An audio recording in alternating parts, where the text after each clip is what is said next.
오늘은 본문 말씀을 가지고 흔들리는 세상, 흔들리지 않는 소망이라는 제목으로 은혜 나누겠습니다. 우리나라 기독교 역사상 사회적으로 큰 충격을 주었던 사건이 있었어요. 기억하실지 모르겠는데 1992년에 있었던 다미선교회 사건입니다. 1992년 10월 28일 자정에 예수님이 다시 오신다고, 그날에 준비된 성도들은 하늘로 들림받는다고, 휴거라고 그러죠. 들림받게 될 것이라고 주장했던 사건이에요. 당시 수많은 사람들이 주님이 그날 오신다는 시한부 종말론에 빠져서 직장도 그만두고 학업도 포기하고 자기 전 재산도 갖다 바쳐가면서 거기에 가갖고 막 몰두하니까 이 사회적으로 아주 큰 무리를 일으켰던 일입니다. 이게 얼마나 사회적으로 파장이 컸냐면 그날 1992년 10월 28일 TV 방송국과 외신 기자들까지 생방송으로 그 휴거를 기다리던 사람들을 촬영하고 뉴스를 내보낸 거예요. 몇 시간 동안 계속. 만일의 사태를 대비해서 경찰들이 많이 출동을 했고요. 또 많은 사람들이 밤늦게까지 방송을 지켜봤던 그런 일이죠. 다미선교회 신도들이 일명 승천복이라고 불리는 흰색 옷을 입고 열광적으로 찬송가를 부르고 예배하는 모습이요 생중계됐어요. 다미선교회 그 밖에서는 가족, 친구, 애인 등을 찾으러 온 사람들, 또 기자들, 호기심에 몰려든 구경꾼들, 이런 사람들이 아주 뒤섞여갖고 아수라장이었습니다. 인산인해를 이룰 정도였죠. 근데 그날 결국 아무 일도 일어나지 않았어요. 아무 일도 일어나지 않았어요. 다미선교회 교주였던 이장님 씨는 결국 구속됐습니다. 사기 혐의로. 다미선교회도 결국엔 다 해체되고 없어졌어요. 여러분, 사이비종파의 이런 허황된 종말론은 비록 해프닝으로 끝났지만 사실 다미선교회만 그런 건 아니잖아요. 지금은 보면 거기 한술 더 떠서 뭐라 그래요? 이단들이 특징이 있어요. 공통된 특징. 교주들이 다 뭐라 그러냐면 자기가 하나님이래요. 자기가 재림 예수래요. 그 미혹에 빠진 사람들도요 결국 똑같아집니다. 가정 다 내팽개치고 직장 때려치고 일상을 다 내던지고 재산 다 갖다 바치고 거기에 빠져갖고 나오지를 못하는 거죠. 근데 놀랍게도 바로 2000년 전 데살로니가 교회에도 똑같은 일이 벌어지고 있었습니다. 우리 먼저 1절과 2절을 볼까요? 형제들아, 우리가 너희에게 구하는 것은 우리 주 예수 그리스도의 강림하심과 우리가 그 앞에 모임에 관하여 영으로나 또는 말로나 또는 우리에게서 받았다 하는 편지로나 주의 날이 이르렀다고 해서 쉽게 마음이 흔들리거나 두려워하거나 하지 말아야 한다는 것이라. 바울이 데살로니가 전서를 쓰고 얼마 되지 않아서 한 두세 달밖에 안 된 그 시점에 급하게 이 두 번째 편지를 보내게 만든 소식은 주의 날이 이미 이르렀다는 거짓 가르침이었습니다. 주의 날이 이미 이르렀다. 이거를 원어를 이렇게 문법적으로 분석해 보면 예수님이 이미 이 땅에 다시 오셨다, 재림하셨다라는 의미예요. 그러니까 주님이 벌써 다시 오셨다는 것이죠. 사람들이 얼마나 혼란스러웠겠어요. 예수님이 다시 오셨다고? 왜 나는 몰랐지? 그럼 나는 구원받지 못한 건가? 이 끔찍한 환난 세상 속에서 나만 버림받은 건가? 예수님이 다시 오셨으면 이제 세상 다 끝난 거네? 멸망이네? 이런 생각 들 거 아니에요. 그러니 어차피 이 세상 다 끝난 마당에 일은 해서 뭐하고 공부는 해서 뭐 하겠습니까? 마치 다미선교회가 주님 오신다고 떠들어대면서 수많은 사람들이 직장이고 학교고 가정이고 다 내팽개치고 재산 다 갖다 바치고 그냥 거기 가서 손뼉치고 찬송하고 기도만 한 것처럼 데살로니가 교회도 그런 위기에 빠졌던 것입니다. 그래서 2절에 보면 데살로니가 성도들의 마음이 쉽게 흔들렸고 두려움에 빠졌다고 말씀하잖아요. 여기서 흔들리다라고 번역된 헬라어 샬로는 바다의 거센 파도에 배가 요동치거나 지진으로 땅이 흔들릴 때 쓰는 단어입니다. 그러니까 사람들의 마음이 굉장히 요동친 거예요. 검증되지 않은 가짜 교리 때문에 사람들의 마음이요 막 흔들리는 거죠. 두려워하고 무서워하고 덜덜 떨고. 그런데 여러분, 사실 예수님이 진짜로 오신다면 우리 성도들의 마음은 어때야 할까요? 두려워하고 막 무서워하고 공포에 떨어야 되는 거예요? 예수님이 진짜 오신다면요, 기뻐야 되잖아요. 우리 성도들은 즐겁고 행복해야 할 텐데 오히려 지금 즐겁고 행복한 게 아니라 두려워하는 마음이 생겼다는 거예요. 왜 그랬겠습니까? 진짜 주님이 오신 게 아니거든요. 거짓말이잖아요. 예수님이 이미 오셨다는데 어디 계신지도 모르고 오신 것도 모르고 있고 앞으로 어떻게 될지도 알 수 없으니까 무서운 거예요. 혹시 나는 심판받는 거 아닌가?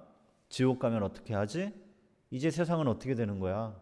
내 가정은, 내 자식들은, 내 일터는, 내가 하던 일은. 그런데 여러분, 성경을 읽어보면 예수님의 재림은 모를 수가 없어요. 믿는 자든 믿지 않는 자든 누구나 다 알 수 있게 오신다고 예수님이 분명하게 말씀하셨습니다. 마태복음 24장 31절입니다. 예수님이 이렇게 말씀하시죠. 그가 큰 나팔소리와 함께 천사들을 보내리니, 큰 나팔소리와 함께 천사들을 보내리니 그들이 그의 택하신 자들을 하늘 이 끝에서 저 끝까지 사방에서 모으리라. 그러니까 예수님이 다시 오실 때 일단 뭐예요? 큰 나팔소리와 함께 오신대요. 비밀리에 조용히 오시는지 안 오시는지도 모르게 그렇게 와서 특별한 사람들한테만 알게 오시는 그런 게 아니라는 거예요. 여러분, 이단의 특징이요, 비밀을 강조합니다. 비밀. 이거 누구한테 얘기하면 안 돼. 이거는 특별히 선택받은 사람에게만 알려주는 영적인 비밀이야. 이거 100% 이단입니다. 하나님의 말씀은 비밀로 주어진 게 아니에요. 모든 사람들이 다 읽고 깨닫고 알 수 있게끔 주어지는 게 하나님의 말씀입니다. 하나님의 지혜거든요. 아무나 알 수 없는 지식이다, 감추어진 지혜다, 아무나 모른다, 그게 이단들의 주장이거든요. 근데 그렇지 않습니다. 성경 말씀도 그렇고요, 예수님의 재림도 마찬가지예요. 비밀스럽게 이루어지지 않아요. 온 세상이 다 알게끔 예수님이 이 땅에 오신다는 거예요. 게다가 오늘 말씀 보니까 마태복음 24장 31절 보니까 천사들이 그 택하신 자들을 하늘 이 끝에서 저 끝까지 사방에서 모으신다는 거예요. 성도들은 예수님이 다시 오실 때 천사들의 호의를 받으며 주님 앞에 모이게 된다는 것입니다. 내가 막 차를 타고 기차를 타고 비행기를 타고 주님이 저기 미국 LA에 임재하셨대, 야 빨리 비행기표 끊어, 타고 가는 게 아니라 천사들이 와서 우리를 주님 앞으로 데리고 간다는 거예요. 그러니까 여러분, 진짜 예수님이 오셨다면 우왕좌왕 할 일이 없어요. 우리가 어디에 있든 무슨 일을 하고 있든 그 순간에 천사들이 와서 우리를 주님 앞으로 순식간에 데려다 놓을 것이기 때문입니다. 그리고 주님을 만나는 그 순간은 너무나 영광스럽고 기쁨이 충만한 순간이 될 거예요. 두려워할 이유가 하나도 없고요, 두려워할 시간조차도 없습니다. 그 순식간에 주님 앞에 우리가 딱 가게 되는 거거든요. 그런데 지금 진짜 주님이 오신 게 아니잖아요. 거짓말이거든요. 아니, 이미 주님이 이미 오셨다는데 어떻게 모를 수가 있겠어요. 그러니까 성도들 입장에서는 나는 왜 몰랐지? 나만 버려진 건가? 이런 두려움과 자책에 빠질 수밖에 없었겠죠. 여러분, 우리도 조심해야 합니다. 자칫 잘못된 성경 지식, 잘못된 가르침 때문에 예수님을 바라보지 못하고 엉뚱한 데 빠질 수 있거든요. 너무 그런 세상의 허황된 이야기들에 우리의 마음이 요동치고 흔들릴 수 있다는 거예요. 여러분, 너무 유튜브나 SNS에 빠지지 마십시오. 검증되지 않은 성경 이야기, 확인받지 못한 예언들, 영적인 얘기들, 간증들, 그런 거에 너무 빠지다 보면 예수님은 안 보이고 신령하고 신비한 이야기만 쫓아다니게 돼요. 여러분, 기독교 신앙은 체험이 굉장히 중요합니다. 영적인 경험도 굉장히 중요해요. 그렇지만 그 모든 건 결국 뭐예요? 예수님을 더 선명하게 증거하고 확연하게 드러나게 하기 위해서 영적인 체험도 필요하고 신비한 일도 있고 환상도 있고 또 기적도 있는 거예요. 오직 예수님만 바라보도록 돕는 보조 역할이거든요. 그런데 예수님은 온데간데 없고 신령한 것들에만 관심을 가지니까 문제가 되는 것입니다. 오늘날에는 이 거짓 교사 역할을 그래서 누가 하고 있어요? 유튜브나 SNS 영상들이 그런 역할을 하는 거예요. 그거 들여다보면 이게 진짠가? 정말인가? 그 성경에 있지도 않은 이야기 막 그런 거 따라다니게 되는 거죠. 여러분 너무 이런저런 영상들, 이야기들에 귀 기울이지 마시고요. 늘 성경을 상고하고 말씀을 가까이 하는 저와 여러분들 될 수 있기를 소망합니다. 거짓 교사들은 여러 가지 교묘한 방법으로 사람들을 속였는데 2절에 보니까 세 가지 방식이 나와요. 영으로나 말로나 편지로나 이렇게 세 가지. 영으로나라는 말은 자기들이 성령으로부터 계시를 받고 환상을 보고 음성을 듣고 예언을 하는 것처럼 말하는 사람들이 있었다는 거예요. 영적이고 신령한 말을 하니까 사람들이 거기에 쉽게 넘어갔던 것이죠. 여러분 유튜브 같은 데도 보면 예언가들이 생각보다 많습니다. 영상이 예언에 관한 예언하는 영상들이 의외로 있어요. 몇 년 전에는 이 한국에 전쟁이 난다는 예언이 한참 유행한 적이 있습니다. 이 코로나가 막 시작하던 초창기였던 것 같은데 그 예언하는 사람들이 다 뭐냐면 우리나라 사람들도 아니에요. 외국인들, 해외 사람들인데 한국에 전쟁 난다고 주님이 자기한테 그러셨다는 거예요. 환상을 보여주셨다는 거예요. 위험하다는 거예요. 그래갖고 막 그거 추종하는 사람들이요, 그 사람 초청에다가 한국에서 집회 열고 막 그런 교회들도 있었거든요. 근데 여러분 그때 그 많은 사람들이 그걸 진짜인 것처럼 받아들였잖아요. 근데 정작 그때가 되었는데 전쟁이 나지 않았어요. 지금까지도 여러분 평안하잖아요. 몇 년이 흘렸는데. 요즘 이단들도 그래요. 이단들의 특징 중 하나가 절대 안 믿는 사람은 전도 안 합니다. 꼭 교회 다니는 사람들을 전도해요. 전도할 때도 어떻게 접근하냐면 내가 꿈을 꿨는데 꿈에 당신 나오는 걸 보았어. 근데 많이 힘들어 보이더라고. 요즘 무슨 어려운 일 있어? 그런 얘기 진짜 힘든데 그런 얘기 들으면 어떤 마음이 들어요? 뭔가 있구나. 이 사람 뭔가 신비한 능력 있나 보다. 내가 기도하는데 환상 중에 네 얼굴이 보였어. 근데 너 문제가 있어 보이더라. 걱정이 있어 보이더라. 그러면요 사람의 마음이 힘들 때는 거기에 확 이끌리거든요. 그런 식으로 접근해 갖고 마치 주님이 꿈이나 환상으로 계시를 보여준 것처럼 접근을 해요. 그러면서 이 교회 다니는 사람들은 그런데 귀가 솔깃하잖아요. 저기 한번 가보자고. 내가 아는 선교사님이 이번에 한국에 들어오셨는데 성경 공부 가르칠 때 그 얘기 들어보면 얼마나 힘이 되고 얼마나 좋은지 몰라. 그 데리고 가는 거예요. 성경 공부하는데. 모르고 가죠. 나중에 3주, 6주 지나고 나면요 본색이 드러나기 시작해요. 기존의 교회 목사님들 다 욕하고 기존의 교회는 다 타락해서 구원이 없다고 그러고 여기에서 있어야 구원받는다고 그러고 14만 4천 명이 채워져야 된다고 하고 그 중에 한 사람이 너가 되는 거야. 14만 4천 명밖에 구원받을 수 없어. 그렇게 끌려가서 결국 이단으로 넘어가는 거거든요. 여러분 혹시 누가 환상 봤다고 응답 받았다고 어디 가보자고 그러면 두 번 다시 그런 사람 상종하지 마십시오. 100% 이단이에요. 왜 멀쩡히 신앙생활 잘하는 사람 다른 교회, 다른 성경 공부하는 데로 데리고 갑니까? 진짜 성령님이 주시는 환상을 보고 음성을 들었다면 그것은 그 사람을 위해서 중보하라고 보여주신 거지 가서 막 미혹하고 끌고 어디 다른 교회 데리고 가고 다른 성경 공부하는 데 데려가라고 주님이 보여주신 게 절대 아니라는 거예요. 주님은 그렇게 하라고 보여주시지도 않아요. 그건 성령의 역사가 아닙니다. 오히려 주님이 그렇게 계시해 주실 때는요 그 사람을 위해 기도하라는 거예요. 가서 내가 이렇게 응답받았어, 너 이런 모습을 보여주셨어 라고 가서 얘기하라고 보여주시는 게 아니에요. 굳이 가서 말해주려거든 오히려 그 사람이 원래 다니던 교회 목사님을 찾아가서 기도받게 하고 그 교회를 더 잘 섬기도록 권면하는 게 맞습니다. 근데 당시에도 이렇게 신령한 은사를 받았다고 하면서 주님이 나에게 말씀하셨어, 이렇게 하라고 하셨어, 저렇게 하라고 하셨어, 성도들을 미혹하는 거짓 예언자들이 있었다는 거예요. 그 신령한 이야기 하면서 주님이 이미 이 땅에 오셨어, 근데 그 주님이 나에게 말씀하셨어. 그러니까 사람들이 얼마나 막 거기에 혹하겠어요. 여러분 혹시 누가 응답받았다고 꿈에서 보았다고 기도 중에 환상을 보았다고 접근하는 사람이 있으면 경계하십시오. 성령님은 절대로 그렇게 역사하지 않으세요. 잘 모르겠으면 목사님에게 찾아가서 물어보고 기도를 요청하세요.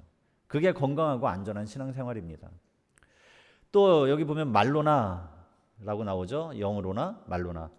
그러니까 자기들이 바울에게서 직접 전해 들었다면서 예수님이 오셨다고 거짓말을 하는 거예요. 바울 선생님이 나한테 그러셨어. 예수님이 이미 오셨다고 했어. 그러니까 오신 거야. 내 두 귀로 직접 들었다니까. 바울이 얘기했다니까 사람들이요. 진짜인가? 그게 긴가민가 한 거죠. 또 하나는 편지로나. 근데 그 편지로나에 보면 바울의 이름으로 보냈다고 거짓말하는 편지라는 거죠. 사문서 위조라고 하잖아요. 자, 여기 바울이 써서 보내준 편지도 있어. 바울이 보낸 편지라면서 꺼내 보여주니까 그 가짜 편지를 보면서 사람들이 진짜 예수님 오신 거 아니야? 근데 왜 나는 몰랐지? 너무 혼란스럽고 너무 두려웠던 것이죠. 여러분, 사탄이 가장 사랑하는 전략이 뭔지 아세요? 거짓말이에요. 거짓말. 성령님은 절대로 거짓말하지 않습니다. 그러나 사탄은 거짓말을 너무 사랑해요. 그래서 있지도 않은 사실을 진짜처럼 꾸며내는 걸 기가 막히게 해요. 진짜로 예수님이 오셨다면 굳이 바울의 이름을 들어가면서 말할 필요가 뭐가 있어요? 굳이 바울이 쓰지도 않은 편지를 바울이 썼다고 거짓말하면서까지 예수님의 재림을 주장할 이유가 뭐겠습니까? 가짜니까 믿게 하려고 그러는 거죠. 문제는 성도들이 그 거짓에 쉽게 속아 넘어갔다는 거예요. 왜 그랬을까요? 성경을 제대로 알지 못했기 때문에 그렇습니다. 서양 속담에 그런 속담이 있어요. 성경이 깨끗하면 마음이 더럽고 성경이 더러우면 마음이 깨끗하다. 무슨 얘기인지 알아들으시겠어요? 성경이 지저분해질 정도로 많이 읽은 사람은 그 마음도 성결해진다는 것입니다. 그러니까 말씀을 가까이 할수록 죄와 멀어지고 더 거룩한 삶을 살게 된다는 것이죠. 여러분, 그렇습니다. 우리가 영적으로 잘 분별하고 거짓을 잘 분별하고 죄에서 떠나고 거룩하고 성결한 삶을 살려면요, 말씀을 가까이 하고 말씀을 잘 알아야 해요. 오늘 저와 여러분은 항상 말씀을 읽고 상고하며 가까이 하는 사람들 다 될 수 있기를 소망합니다. 자, 이런 데살로니가의 소식을 들은 바울은 아마 그 마음이 굉장히 무겁고 걱정되었을 거예요. 그래서 바울은 이런 거짓 가르침들에 대해서 마음이 쉽게 흔들리거나 두려워하지 말라고 당부하잖아요. 그러면서 주의 날이 임하기 전에 일어날 일들을 이야기합니다. 3절 보니까요. 누가 어떻게 하여도 너희가 미혹되지 말라. 먼저 배교하는 일이 있고 저 불법의 사람 곧 멸망의 아들이 나타나기 전에는 그날이 이르지 아니하리니. 먼저 배교하는 일이 있다고 그러죠. 그리고 불법의 사람, 멸망의 아들, 적 그리스도가 나타날 것이라고 말해요. 배교라는 게 뭐예요? 배교는 바깥에서 일어나는 일이 아닙니다. 교회 안에서 일어나는 일이거든요. 교회 안에서 예수를 부인하고 복음을 교묘하게 변질시키는 일들이 일어난다는 거예요. 예수님, 이 교회 안에서 목사님들이 설교하면서 예수님 얘기는 없고 세상의 성공만을 이야기해요. 성도들이 교회 와서 예배드리는 목적이요, 예수님을 높여드리고 하나님께 경배하는 게 아니라 내가 오늘 이 예배 참석하고 갔으니까 이제 내가 하는 일 잘 되게 해주세요. 복 비는 거게. 이게 쉽게 생각하면 배교입니다. 예수님하고는 상관없는 거예요. 종교생활이지. 죄를 죄라고 선포하지 않고 괜찮습니다. 그건 이제 죄가 아닙니다. 제가 얼마 전에 어느 유튜브 영상을 보니까 신학대학교 교수님이래요. 나와서 술 마시는 거 죄입니까 아닙니까? 죄가 아니래요. 술 마셔도 된대요. 이게 성경을 이렇게 들어서 성경 말씀, 성경 구절들을 이렇게 예시로 들어가면서 그러니까 우리가 술 마셔도 괜찮습니다. 그러는 거예요. 여러분, 이 배교라는 게 다른 게 아니에요. 이런 거예요. 죄가 아닌 것처럼 이야기해서 교인들에게 권장하는 거. 그 성도들은 목사님이 그렇게 얘기하고 신학대학교 교수님이 얘기하면 어떻게 되겠어요? 그 영상을 본 사람들은 아유, 술 마셔도 되는구나. 술집 가서 술 마시게 된다니까요. 여러분, 주님은 그런 걸 원하지 않으세요. 죄는 죄예요. 잘못된 건 잘못된 거죠. 배교라는 거는 교회 안에서 죄를 죄라고 더 이상 이야기하지 않고 예수님을 더 이상 구원의 중심으로 이야기하지 않아요. 교회가 아니어도 저 절에 가도 구원받는다고 얘기하고요. 하나님은 여러 가지 방식으로 구원의 길을 예비하셨기 때문에 반드시 교회에 오지 않아도 구원의 길은 있습니다. 그렇게 이야기한다는 거예요. 마지막 때가 되면 교회들이 그래서 먼저 무너지기 시작하는 겁니다. 사탄이 교회 안에 들어와서 복음을 바꿔치기 해요. 성경에서 분명하게 죄라고 선포한 것을 죄가 아니라고 주장하고 괜찮다고 하고 다른 소리를 하기 시작합니다. 성경에서 하나님은 아버지라고 분명하게 말씀하고 계시잖아요. 그런데 왜 하나님이 아버지냐? 하나님 어머니도 된다. 이렇게 주장하는 이단도 있습니다. 그래서 거기에 가면 하나님 어머니라고 불러요.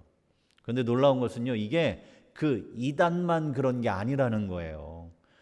요즘 페미니즘이라고 해서 이게 뭐냐면 성별 때문에 누구도 차별받지 않고 동등한 권리와 기회를 누려야 한다는 생각과 그런 운동인데, 결국 여자분들, 쉽게 말해서 여성들이 차별받으면 안 된다. 남자와 똑같은 대우를 받아야 된다. 이런 운동이거든요. 저는 이거 굉장히 공감하고 동의하고 찬성합니다.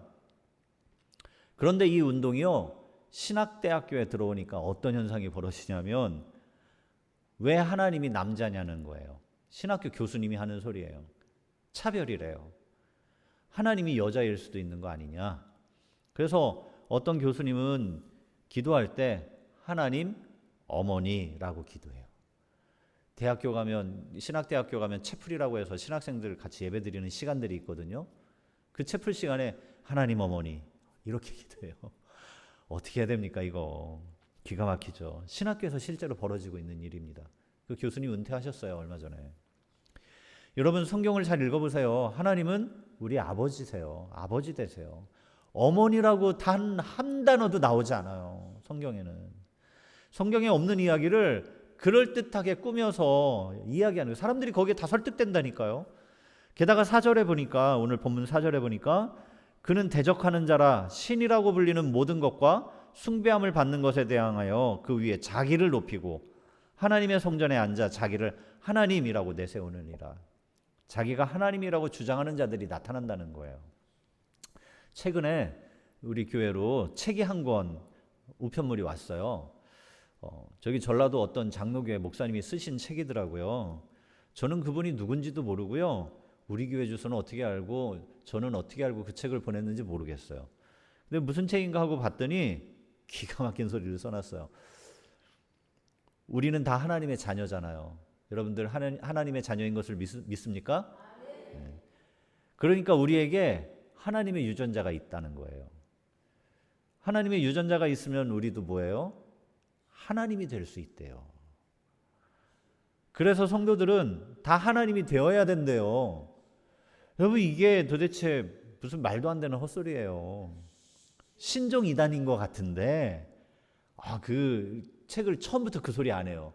읽어보면 진짜 복음적인 이야기해요. 예수님의 피 흘려 죽으신 이야기, 십자가에 우리가 구원받고 하나님의 자녀가 되는 이야기 얘기하는데, 가다가 뭐냐면 그래서 우리가 하나님의 자녀가 되었기 때문에 하나님의 유전자를 가지고 있는 거고, 하나님의 유전자를 가지고 있다는 건 뭐냐? 우리도 하나님이라는 거예요. 와, 이제 살다 교주가 본인이 하나님이라고 주장하는 사람은 봤어도 모든 사람이 다 하나님이 되어야 된다는 주장은 제가 처음 들어봤어요. 여러분 우리는 본질적으로 하나님과 완전히 다른 존재입니다. 본질상 하나님과 동등한 분은 오직 예수님밖에 없어요. 빌립보서 2장 6절에도 분명히 그렇게 쓰여 있잖아요. 본질상 하나님과 동등된 분이라고 성경은 예수님을 그렇게 묘사합니다. 예수님밖에 없어요.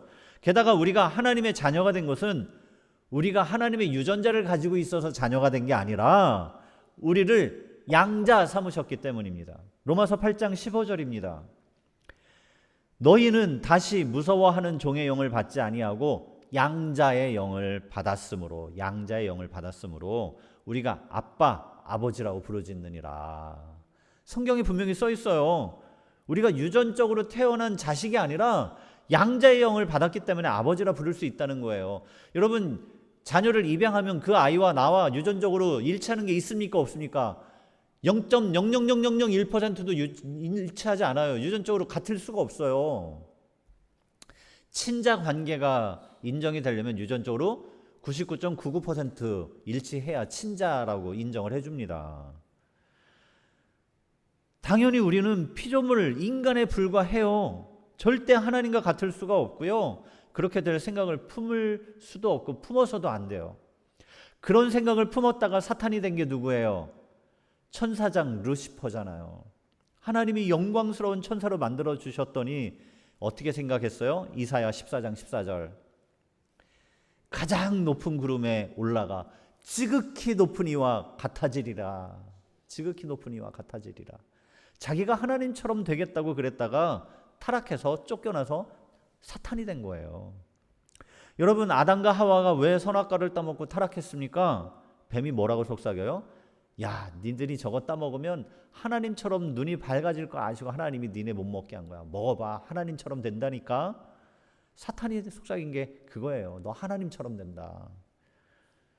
하나님처럼 된다는 생각, 하나님 같은 존재가 될 수 있다고 여기는 것은요, 사탄의 생각입니다. 거짓 가르침인 거예요. 그러니까 여러분, 성경을 조금만 알아도 이런 주장이 얼마나 말도 안 되고 터무니없는 주장인지 쉽게 분별할 수 있거든요. 근데 문제는 우리가 말씀을 듣고 성경을 읽으면서도 귀에 안 듣고 귀담아 듣지 않고 새기지 않으니까 쉽게 넘어가는 거예요. 그래서 5절에서 바울이 뭐라고 해요? 내가 너희와 함께 있을 때 이 일을 너희에게 말한 것을 기억하지 못하느냐. 바울이 이미 다 말씀으로 가르쳐 줬다는 거예요. 근데 성도들이 그때 바울의 말을 잘 새겨듣지 않았던 모양이에요. 바울이 이미 다 경고하고 알려주고 가르쳐주고 성경을 풀어서 설명해 주었음에도 불구하고 성도들이 거짓 가르침에 흔들리는 모습을 보면서 야, 기억해봐. 내가 너희에게 다 이야기했던 거야. 말씀을 잊으니까요, 가짜 복음, 거짓 가르침을 분별하지 못하고 속을 수밖에 없는 것입니다. 여러분, 날마다 말씀을 읽고 묵상하며 말씀의 사람들 되시기를 바랍니다. 우리 주님은 때가 되면 반드시 다시 오실 것입니다. 우리 성도들은 다시 오실 주님을 기다리며 신실하고 성실하게 신앙생활을 하는 것이 중요해요. 그날과 그 시는 아무도 알 수 없습니다. 괜히 여기 주님이 오신다, 저기 계신다, 이런 거짓 교사들 귀에 귀 기울일 필요가 없습니다. 예수님도 마태복음 24장 36절에서 그러셨잖아요. 그러나 그 날과 그때는 아무도 모르나니 하늘의 천사들도 아들도 모르고 예수님 자신도 모른대요. 오직 아버지만 아시느니라. 예수님도 모르신다잖아요. 근데 자기들이 그걸 어떻게 알아요? 사도행전 1장 7절에서 예수님이 이렇게 말씀하세요. 때와 시기는 아버지께서 자기의 권한에 두셨으니 너희가 알 바 아니오. 그러니까 지금 마지막 때인가 종말의 때인가 주님은 언제 오시나 이때 오시나 저때 오시나 그거 계산하고 따져보고 그런 거 하지 말라는 거예요. 쓸데없는 생각하지 말고 너희들 일상의 삶을 살면서 하나님이 주신 사명 잘 감당하라는 겁니다. 다만 우리는 이 땅에 사는 동안 다시 오실 주님을 소망하며 나에게 주어진 오늘 하루를 성실하게 살아갈 사명이 있다는 거예요. 일터에서든 가정에서든 학교에서든 매일매일의 삶에 최선을 다하는 것이 바로 다시 오실 주님을 예비하는 참된 성도의 올바른 모습인 줄 믿습니다. 왜 하나님은 이 땅에 이단과 사입이 거짓된 가르침들을 판을 치게 그냥 내버려 두실까요? 본문 11절 12절 보니까 이러므로 하나님이 미혹의 역사를 그들에게 보내사 거짓 것을 믿게 하심은 진리를 믿지 않고 불의를 좋아하는 모든 자들로 하여금 심판을 받게 하려 함이라. 그렇습니다. 진리를 믿지 않고 불의를 좋아하는 자들을 심판하시기 위해서 그냥 내버려 둔다는 거예요. 예수님이 알곡과 쭉정이를 마지막 추수 때 다 구별하신다고 했잖아요. 근데 예수님 비유에 보면 뭐라고 나와요? 곡식이 자랄 때 함께 자라는 쭉정이 뽑지 말라는 거예요. 쭉정이 뽑다가 알곡까지 상한다는 겁니다. 그냥 내버려 두는 거예요. 다 자라고 나면 분명해지잖아요. 알곡과 쭉정이가.